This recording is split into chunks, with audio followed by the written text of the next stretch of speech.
Let's turn in our Bibles to Genesis chapter 19 as we continue our commentary reading through the book of Genesis.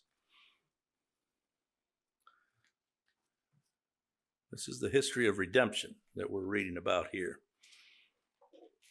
Yes, it's an interesting narrative, but it's who it's all about ultimately.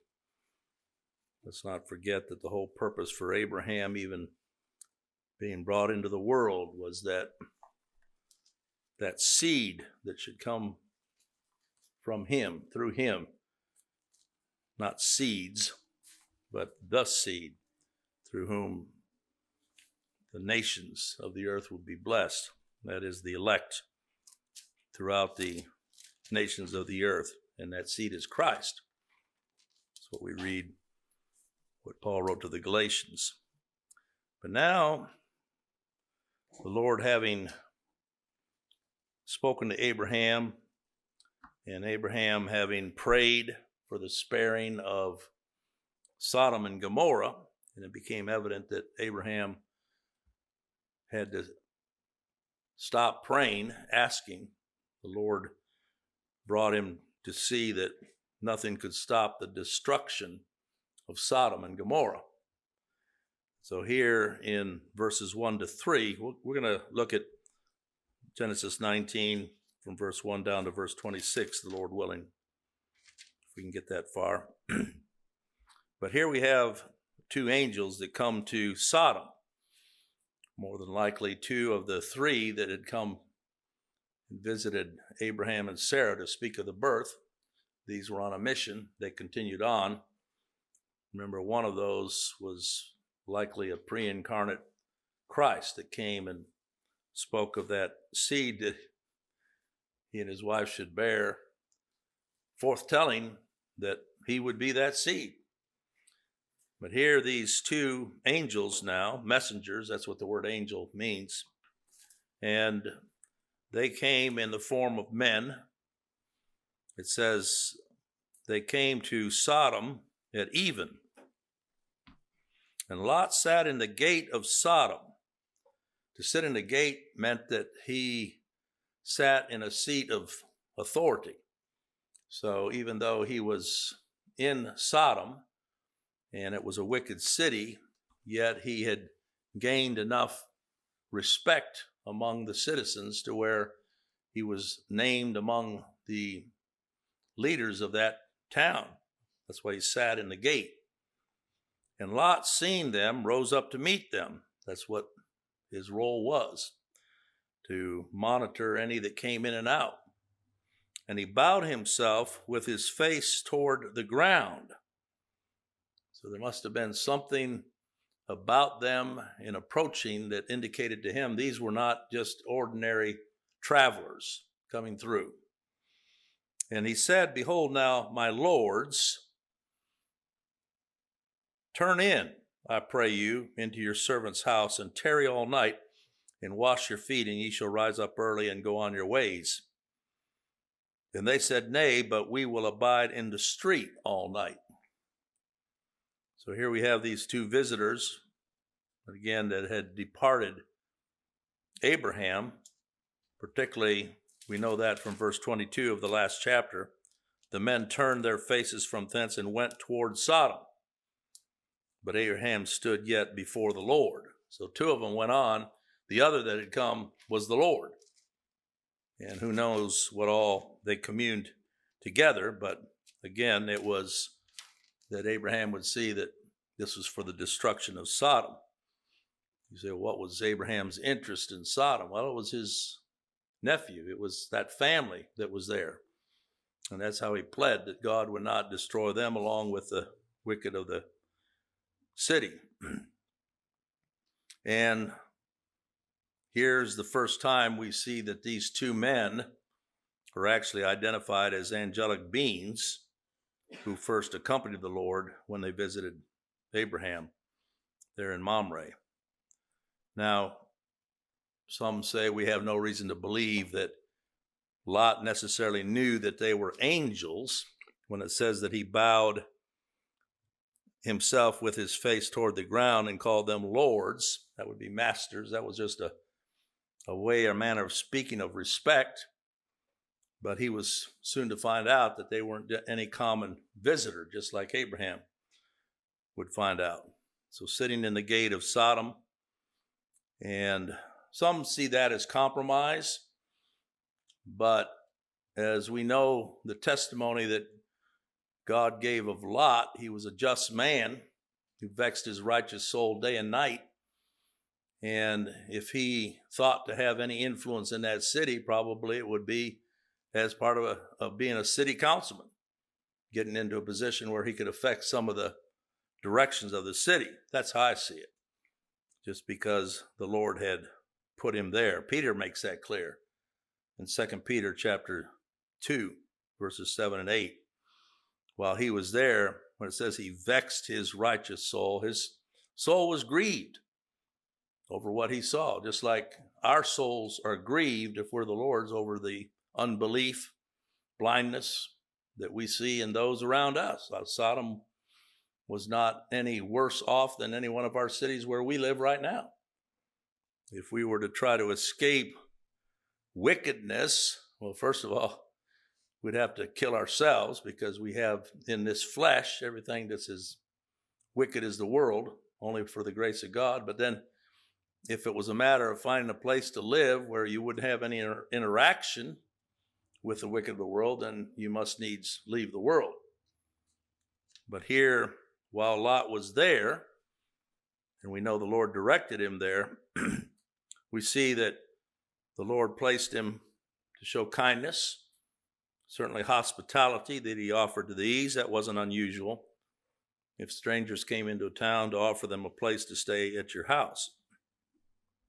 But here in verses 4 and 5 is where we see the wickedness and depravity of the men of Sodom, when they said that they would stay all night in the street. And he pressed them, verse 3, greatly. And they turned in unto him and entered into his house. Then he made a feast, did bake unleavened bread, and they did eat. But before they lay down, the men of the city, even the men of Sodom, compassed the house round, both old and young, all the people from every quarter. Again, the men. And they called unto Lot and said unto him, Where are the men which came into thee this night? Bring them out unto us, that we may know them. And when it uses that word know, it's in the sense of a homosexual relationship. These were men hungry for new flesh that had just come into town. That's how depraved this city was. And so these citizens of Sodom clearly came to abuse and even rape these two visitors.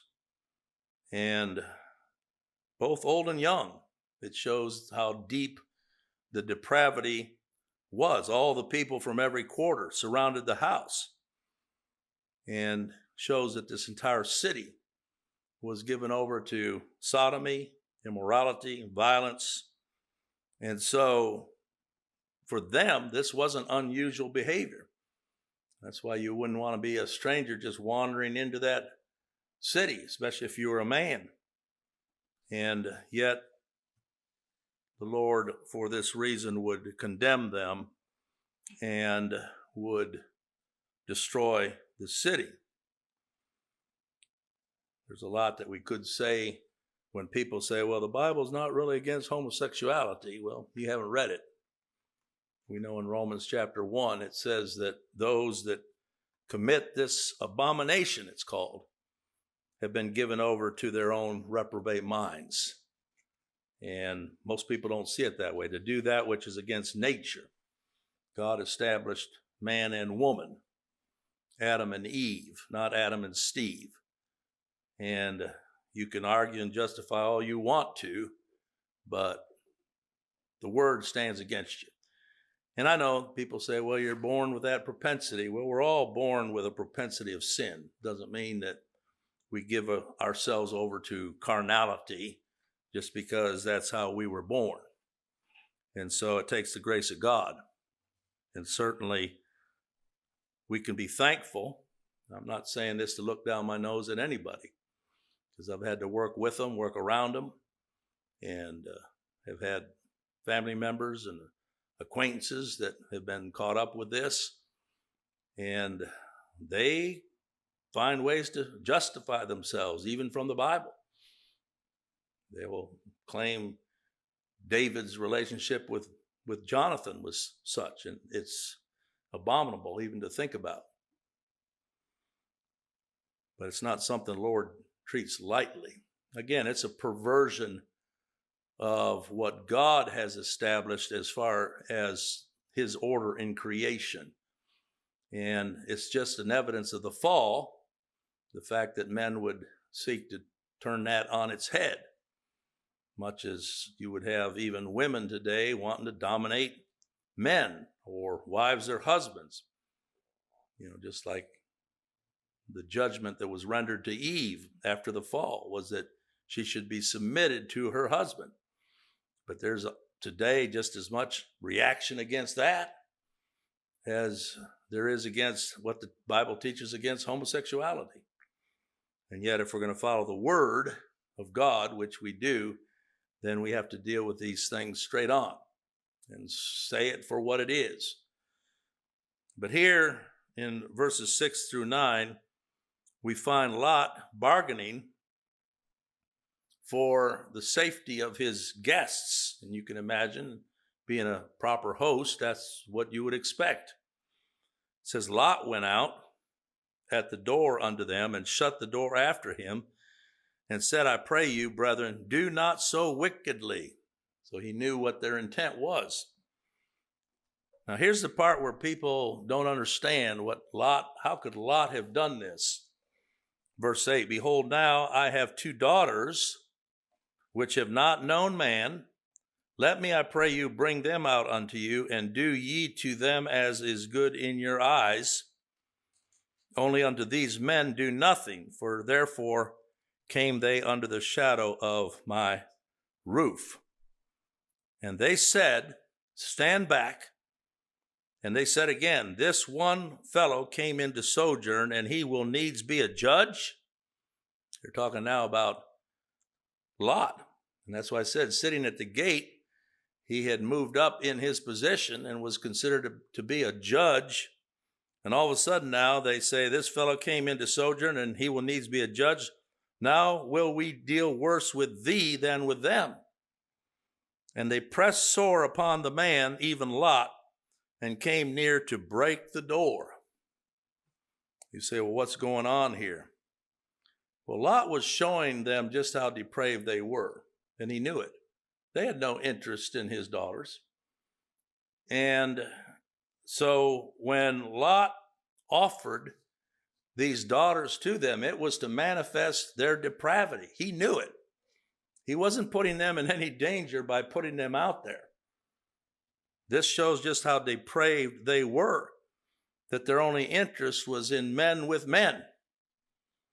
And that's the reason why they reacted the way they did when they said to him, you came to stay here and now you keep acting like a judge over us. In other words, judging our reactions. That's how they read what he was doing. They read it as a mockery. That here, my 2 daughters, take them, but leave these 2 men there. He knew they wouldn't even touch those daughters. That's how far gone they were. And so this wasn't a compromise. I have a message that I preached years ago defending the faith of Lot as being a righteous man in that city. Lot's gotten a bad rap by preachers by saying he was backslidden and he compromised, and that's why he was found there in Sodom and Gomorrah. No, he was there because God put him there to be a light and a witness and a testimony, as much as God has put you where you are right now, in your neighborhood, in your job, wherever you are in this wicked world. Where are you going to go? You're doing business here, but it's the Lord that's keeping you wherever he has put you. And so it was with Lot. Well, here's where we see the intervention then of the angels, because Lot was about to get killed. They were just about ready to break his neck, even to breaking down the door. But the men, that is the angels, the messengers, put forth their hand and pulled Lot into the house to them and shut to the door. And they smote the men that were at the door of the house with blindness, both small and great, so that they wearied themselves to find the door. How mighty is God to intervene and to act on behalf of his own. In fact, Peter wrote about that the Lord knows how to deliver the godly. Who are the godly? Well, those that God has chosen, that Christ has redeemed, the Spirit called. We don't need to fear this world. We don't need to fear men, what they might do unto us. It's the Lord who is our protector. And even here you can see how great an intervention this was. This was supernatural, striking these men with blindness. Again, that was an indication of what they were spiritually already. And such was the blindness that they couldn't even find the door. It matched their own immoral blindness. God had given them up to their own reprobate minds. And so verses 12 through 14, we see where the messengers now deliver Lot.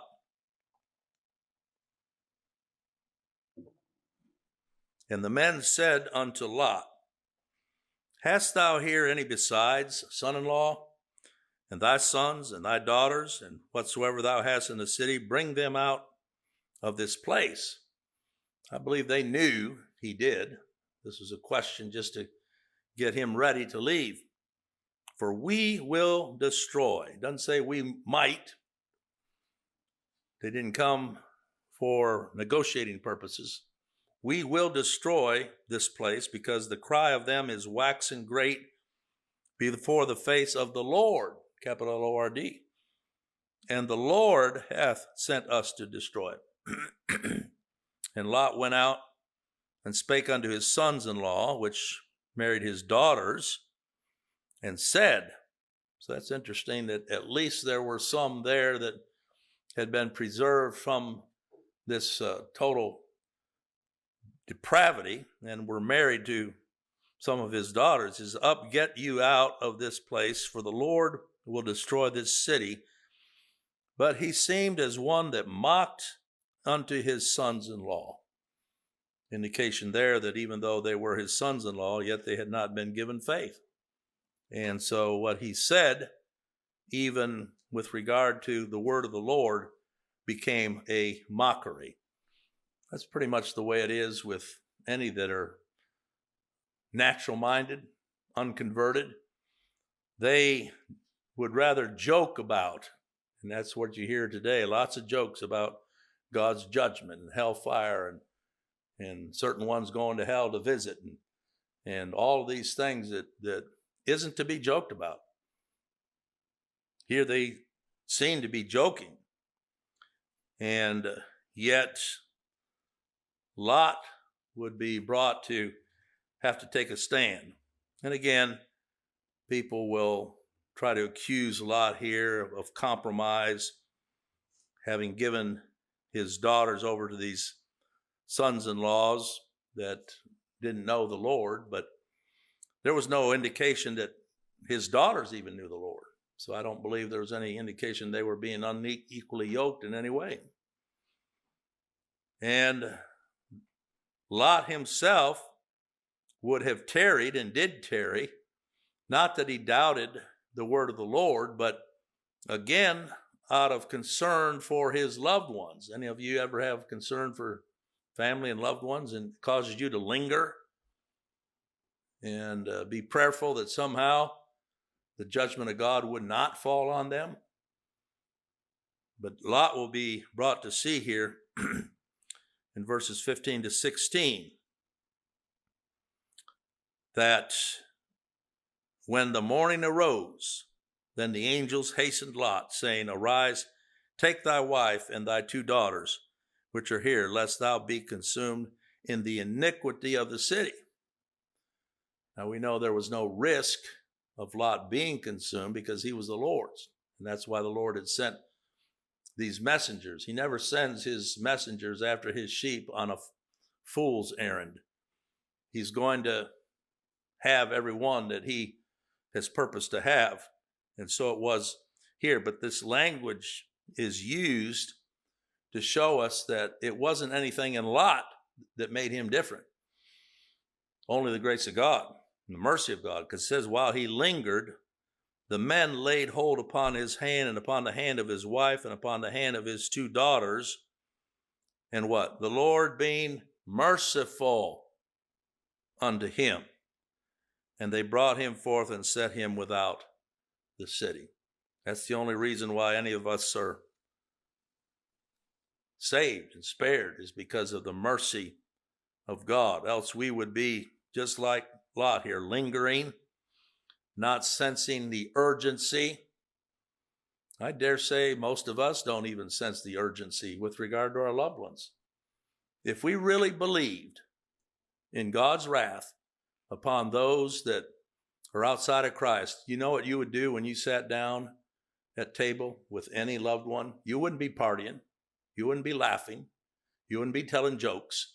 You'd be looking them in the eye and asking them the same question that John the Baptist asked of those Pharisees. Who hath warned you to flee the wrath to come? Now, it doesn't make for good table conversation. And I'll guarantee you, you won't have to worry about people wanting to come over to your house and eat all the time. Because it's not a party. It's serious. It really is, but we don't believe it. We're no better than these that mock. Say, well, you know. Or we fall back into fatalism. Well, God's going to do what he's going to do. There's no urgency. I don't know if it bothers you, but it bothers me. Because when the Lord leaves you there, it's just a callousness that we can develop even as we live out our lives in this world, forgetting that the only reason why we're spared is because of a death that man died over 2,000 years ago. Think about it. Shed his blood to pay our sin debt. How seriously do we take it? The fact that he would select us out, choose us out, just like he did Lot. And we're going to see that in the next time. But Lot lingered. And again, he had grown accustomed to some of those that he was rubbing shoulders with in that city. It literally took these to bring him out and set him outside the city. And we know that that's the only way that any one of us has been brought out, is that we've been set outside the city by the work of the Lord Jesus Christ, the angel of the covenant, the messenger of the covenant. And thereby we are spared.